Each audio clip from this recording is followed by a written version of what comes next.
Hello everyone. रघुवर GK में आप सभी का स्वागत है। आज से हम लुसेंट जीके का सीरीज स्टार्ट कर रहे हैं, जिसके अंतर्गत हम एक माह के अंदर लुसेंट के सभी इम्पोर्टेंट क्वेश्चंस को कवर करेंगे। साथ ही साथ हम एक एक क्वेश्चन से रिलेटेड इम्पोर्टेंट फैक्ट्स को भी देखेंगे। तो आप वीडियो को लास्ट तक देखें और वीडियो पसंद आए तो चैनल को सब्सक्राइब जरूर करें, ताकि आगे आने वाली क्लास का नोटिफिकेशन आपको मिलता रहे।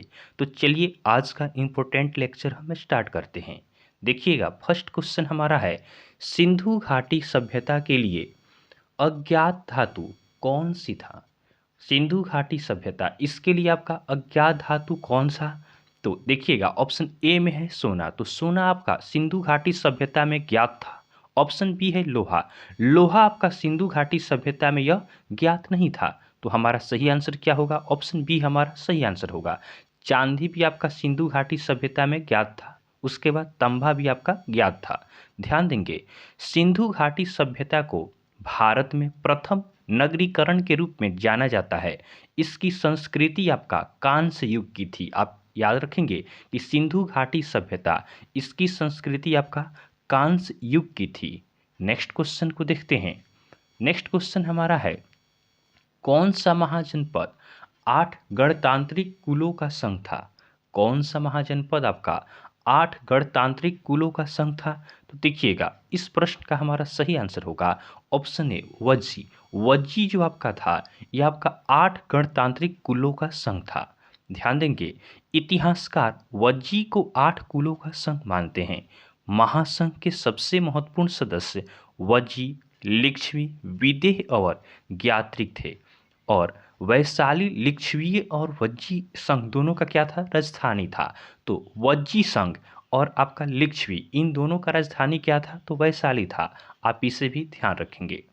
नेक्स्ट क्वेश्चन है, हड़प्पा शहर धौलावीरा को यूनेस्को की विश्व विरासत सूची में डैश भारतीय स्थल के तौर पर शामिल किया गया था। देखिएगा, हड़प्पा शहर आपका क्या है, धौलावीरा है। इसको यूनेस्को की आपका विश्व विरासत सूची, इसमें आपका डैश भारतीय स्थल के तौर पर शामिल किया गया। तो इस प्रश्न का सही उत्तर हमारा होगा ऑप्शन डी 40वें। तो धौलावीरा, इसे आपका यूनेस्को द्वारा 40वीं आपका विरासत सूची के रूप में शामिल किया गया है। और ध्यान देंगे कि धौलावीरा आपका कहाँ है, गुजरात में स्थित है। और धौलावीरा यह आपका कर्क रेखा पर स्थित है। तो यह दो इंपॉर्टेंट पॉइंट है कि आपका धौलावीरा जो है यह गुजरात में स्थित है और यह आपका कर्क रेखा पर स्थित है। नेक्स्ट क्वेश्चन को देखते हैं। नेक्स्ट क्वेश्चन है, मौर्य युग की अवधि के दौरान सबसे प्रसिद्ध शैक्षिक केंद्र कौन सा था। हमें क्या बताना है, मौर्य युग की अवधि के दौरान आपका सबसे प्रसिद्ध शैक्षिक केंद्र कौन सा था। तो इस प्रश्न का सही उत्तर हमारा होगा तक्षशिला। तो ऑप्शन सी हमारा सही आंसर होगा। ध्यान देंगे, तक्षशिला प्रारंभिक बौद्ध शिक्षा का केंद्र था। चाणक्य द्वारा प्रसिद्ध ग्रंथ आपका अर्थशास्त्र की रचना तक्षशिला में ही की गई थी। तक्षशिला में ही आपका चाणक्य के द्वारा आपका प्रसिद्ध ग्रंथ अर्थशास्त्र की रचना की गई। तो आप इस तरह इंपॉर्टेंट पॉइंट्स को भी ध्यान रखेंगे, केवल क्वेश्चंस को ध्यान रखने से काम नहीं चलेगा। नेक्स्ट क्वेश्चन हमारा है, निम्नलिखित में से कौन शुंग वंश का संस्थापक था जिसने अंतिम मौर्य सम्राट की हत्या कर अपना राज्य स्थापित किया था। निम्नलिखित में से कौन आपका शुंग वंश का संस्थापक था जिसने अंतिम मौर्य सम्राट की हत्या कर अपना राज्य स्थापित किया। तो इस प्रश्न का हमारा सही उत्तर होगा पुष्यमित्र। तो ऑप्शन बी हमारा सही आंसर होगा कि पुष्यमित्र यह आपका शुंग वंश का संस्थापक था जिसने अंतिम मौर्य सम्राट की हत्या कर अपना राज्य स्थापित किया था। और ध्यान रखेंगे, शुंग वंश की स्थापना आपका पुष्यमित्र शुंग ने 185 ईस्वी पूर्व में मौर्य वंश को हटाकर की थी। पाटलिपुत्र शुंग राजवंश की राजधानी थी। शुंग राजवंश, इसकी राजधानी क्या थी, तो पाटलिपुत्र थी, जो वर्तमान में आपका पटना की नाम से जानी जाती है, जो बिहार की राजधानी है। और ध्यान देंगे, शुंग वंश में 10 शासक हुए जिन्होंने कुल मिलाकर 112 वर्षों तक शासन किया। तो आप इससे भी ध्यान रखेंगे। नेक्स्ट क्वेश्चन को देखते हैं। अगला प्रश्न हमारा है, बौद्ध धर्म के किस ग्रंथ में संघ के भिक्षु एवं भिक्षुणी के लिए बनाए गए नियमों का संग्रह किया गया है? बौद्ध धर्म के किस ग्रंथ में संघ के भिक्षु और भिक्षुणी के लिए बनाए गए नियमों का संग्रह किया गया है? तो इस प्रश्न का सही उत्तर होगा option A Vinaya Pitaka.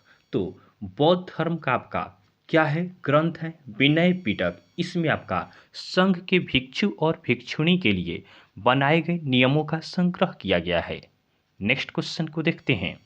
Next हमारा है, जैन धर्म के प्रवर्तक महावीर जी की मोक्ष स्थल कहाँ स्थित है? जैन धर्म के प्रवर्तक थे महावीर, और इनका हमें पूछा जा रहा है कि इनका मोक्ष स्थल कहाँ स्थित है।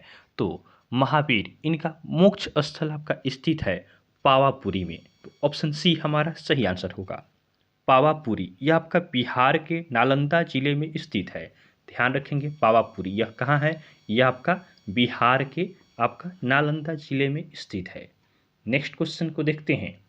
नेक्स्ट हमारा अगला क्वेश्चन है, निम्नलिखित में से किस गुप्त शासक को उसकी सैन्य उपलब्धियों के कारण भारतीय नेपोलियन कहा जाता था? यह काफ़ी इंपॉर्टेंट क्वेश्चन है, आप इसे ध्यान रखेंगे कि निम्नलिखित में से किस गुप्त शासक को उसकी सैन्य उपलब्धियों के कारण भारतीय नेपोलियन कहा जाता था? तो इस प्रश्न का सही उत्तर होगा ऑप्शन डी समुद्रगुप्त। ये आपका समुद्रगुप्त थे जिन्हें आपका भारतीय नेपोलियन कहा जाता था। समुद्रगुप्त साम्राज्य के संस्थापक चंद्रगुप्त प्रथम के पुत्र और उत्तराधिकारी थे। तो आप इसे भी ध्यान रखेंगे कि समुद्रगुप्त ये आपके गुप्त साम्राज्य के संस्थापक चंद्रगुप्त प्रथम के पुत्र और उत्तराधिकारी थे। नेक्स्ट क्वेश्चन को देखते हैं। नेक्स्ट हमारा 9 नंबर क्वेश्चन है, निम्नलिखित में से कौन सा शासक पल्लव वंश का संस्थापक था? पल्लव वंश का संस्थापक ये कौन था? तो ये आपके सिंह विष्णु थे। तो ऑप्शन ए हमारा सही आंसर होगा। पल्लव वंश यह आपका टोंडी मंडलम में स्थित था और इसकी राजधानी आपका कांचीपुरम थी। तो ध्यान रखेंगे, पल्लव वंश का संस्थापक कौन था? तो ये आपके सिंह विष्णु थे। नेक्स्ट क्वेश्चन है, निम्नलिखित में से कौन सा क्षेत्र चालुक्य की राजधानी था? चालुक्य की राजधानी ये कौन सा? तो यह आपका ऐहोल था। तो ऑप्शन सी हमारा सही आंसर होगा कि निम्नलिखित में से कौन सा क्षेत्र चालुक्य की राजधानी था? तो चालुक्य की राजधानी यह आपका ऐहोल था। और ध्यान रखेंगे, भारत के कर्नाटक राज्य में ऐहोल को भारतीय वास्तुकला के संरक्षक के रूप में जाना जाता है। यह चालुक्यों की पहली राजधानी थी। नेक्स्ट क्वेश्चन को देखते हैं। अगला है, धारा का एसआई मात्रक क्या है? धारा अर्थात करेंट। तो करेंट का एसआई मात्रक क्या होता है? तो यह आपका एम्पियर होता है। तो ऑप्शन ए हमारा सही आंसर होगा। ध्यान देंगे, धारा क्या होता है? तो करेंट आपका होता है। करेंट क्या होता है? यह आपका चार्ज अपॉन टाइम होता है। तो इसका अदर यूनिट भी हम निकाल सकते हैं। तो चार्ज का यूनिट क्या होता है? चार्ज का यूनिट आपका कूलम्ब होता है। और टाइम का क्या होता है? टाइम का आपका सेकेंड होता है।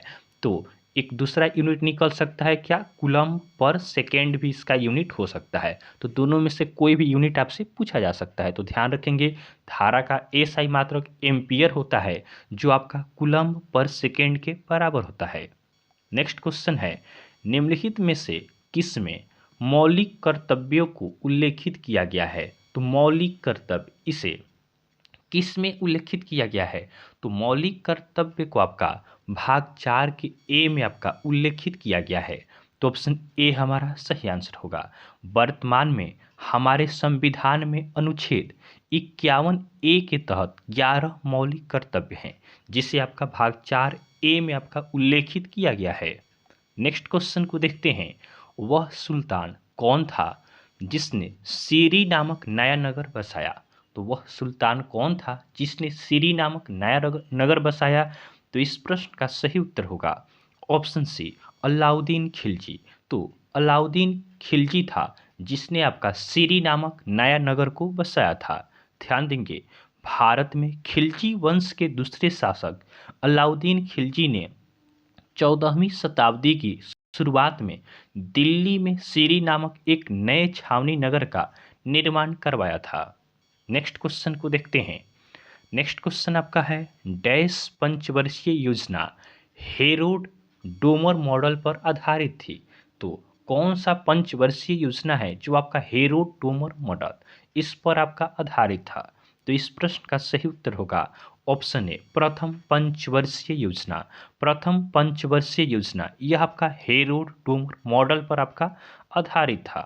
ध्यान देंगे, प्रथम पंचवर्षीय योजना पंडित जवाहरलाल नेहरू के नेतृत्व में 1951 से 1956 की अवधि के लिए शुरू किया गया था।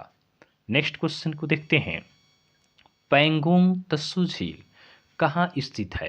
पैंगोंग त्सो झील यह आपका कहाँ स्थित है? तो यह झील आपका लद्दाख में स्थित है। तो ऑप्शन डी हमारा सही आंसर होगा। ध्यान रखेंगे, पैंगोंग त्सो झील यह आपका लद्दाख में स्थित है।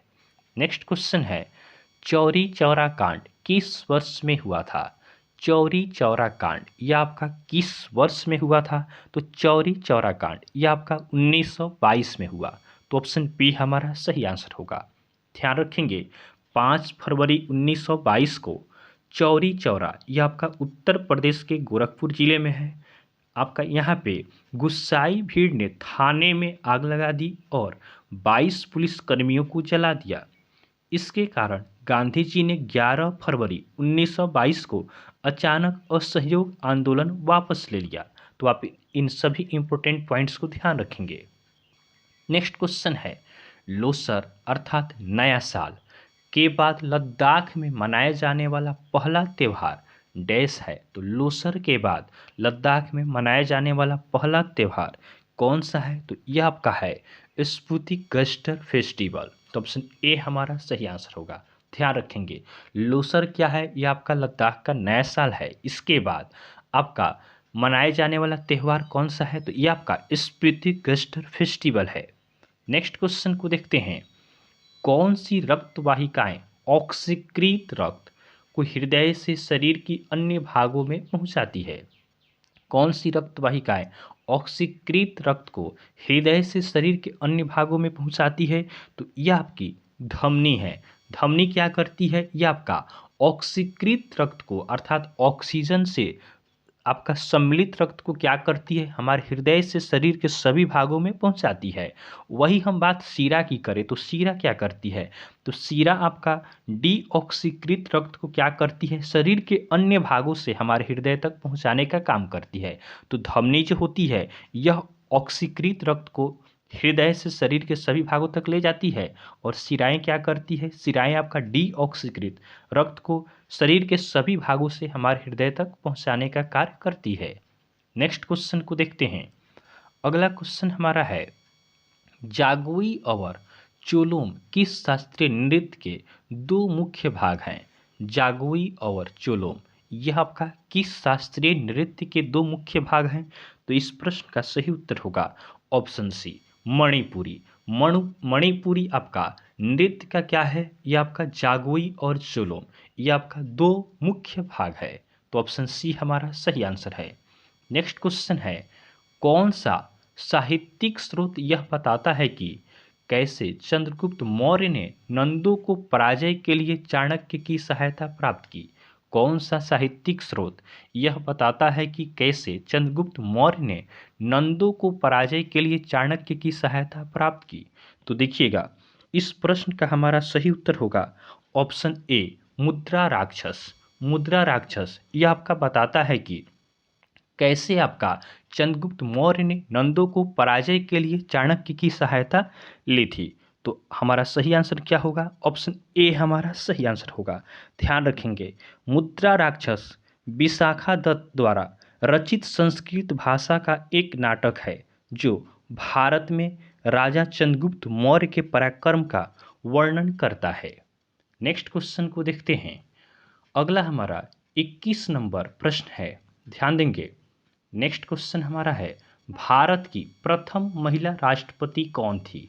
भारत की प्रथम महिला राष्ट्रपति हमें बताना है, ये कौन थी? तो ये काफ़ी सिंपल क्वेश्चन है, लेकिन बच्चे अधिकांशतः इस क्वेश्चन में फंस जाते हैं। तो आप बताएंगे कि भारत की प्रथम महिला राष्ट्रपति कौन थी? तो ये आपकी थी प्रतिभा देवी सिंह पाटिल। तो ऑप्शन ए हमारा सही आंसर होगा। प्रतिभा देवी सिंह पाटिल, ये भारत की प्रथम महिला राष्ट्रपति थी। और ध्यान रखेंगे इंदिरा गांधी, ये आपकी भारत की प्रथम महिला प्रधानमंत्री थी। उसके बाद मीरा कुमार, इन्हें ध्यान रखेंगे कि ये आपके प्रथम महिला लोकसभा अध्यक्ष थी। और उसके बाद है सरोजनी नायडू, तो सरोजनी नायडू ये आपके प्रथम महिला राज्यपाल थी। तो आप इन सभी इंपॉर्टेंट पॉइंट्स को ध्यान रखेंगे। नेक्स्ट क्वेश्चन है, सबसे बड़ा महाद्वीप कौन सा है? सबसे बड़ा महाद्वीप ये कौन सा है? तो सबसे बड़ा महाद्वीप आपका एशिया है, तो ऑप्शन बी हमारा सही आंसर होगा। सबसे बड़ा महाद्वीप ये आपका एशिया है। और सबसे छोटा महाद्वीप कौन सा है? तो सबसे छोटा महाद्वीप यह आपका ऑस्ट्रेलिया है। तो आप इससे भी ध्यान रखेंगे। नेक्स्ट क्वेश्चन को देखते हैं। अगला हमारा 23 नंबर क्वेश्चन है, क्षेत्रफल की दृष्टि से सबसे बड़ा देश है। क्षेत्रफल की दृष्टि से हमें बताना है, क्षेत्रफल की दृष्टि से सबसे बड़ा देश कौन सा है? तो क्षेत्रफल की दृष्टि से आपका सबसे बड़ा देश रूस है। तो ऑप्शन ए हमारा सही आंसर होगा। रूस आपका क्षेत्रफल की दृष्टि से सबसे बड़ा देश है। और क्षेत्रफल की दृष्टि से सबसे छोटा देश कौन सा है? तो क्षेत्रफल की दृष्टि से सबसे छोटा देश यह आपका वेटिकन सिटी है। तो वेटिकन सिटी यह आपका क्षेत्रफल की दृष्टि से सबसे छोटा देश है। तो आप इसे भी ध्यान रखेंगे। नेक्स्ट क्वेश्चन है, भारत के राष्ट्रीय ध्वज की लंबाई और चौड़ाई का अनुपात है। तो भारत के राष्ट्रीय ध्वज की लंबाई और चौड़ाई का अनुपात ध्यान रखेंगे। बच्चे फंस जाते हैं, यहाँ पे लंबाई और चौड़ाई का अनुपात पूछा है तो इसी के अनुसार हम बताएंगे। अधिकांश बच्चे क्या करते हैं, चौड़ाई और लंबाई का अनुपात बता देते हैं। हमें क्या बताना है, लंबाई और चौड़ाई का अनुपात बताना है। तो लंबाई और चौड़ाई इसका अनुपात आपका क्या होता है, यह आपका 3:2 होता है। तो ऑप्शन बी हमारा सही आंसर होगा। वहीं चौड़ाई और लंबाई पूछे, चौड़ाई और लंबाई पूछे तो यह आपका क्या होगा, 2:3 हो जाएगा। तो आप इसे ध्यान रखेंगे। नेक्स्ट क्वेश्चन को देखते हैं। आज का हमारा लास्ट क्वेश्चन है, भारत के राष्ट्रीय ध्वज के मध्य बने धर्म चक्र का रंग क्या है? भारत के राष्ट्रीय ध्वज के मध्य बने धर्म चक्र का रंग क्या है? तो देखिएगा, धर्म चक्र जो हमारा है इसका रंग क्या है, यह आपका गहरा नीले रंग का है। तो ऑप्शन बी हमारा सही आंसर होगा। और ध्यान रखेंगे इस चक्र में आपका कितने तिलियां हैं? तो इस चक्र में आपका 24 तिलियां हैं। तो आप इससे भी ध्यान रखेंगे कि भारत के राष्ट्रीय ध्वज के मध्य बने धर्म चक्र यह आपका गहरा नीले रंग का है और इसके अंदर आपका 24 तिलियां लगी हुई है। तो इस तरह हमने लुसेंट का आज टॉप 25 क्वेश्चंस का डिस्कशन किया है। कल हम एक नए टॉपिक के साथ आपके साथ मिलेंगे। तो चलिए आज के लिए हम इतना ही रखते हैं, फिर नेक्स्ट वीडियो में आपसे मिलेंगे। तब तक के लिए धन्यवाद।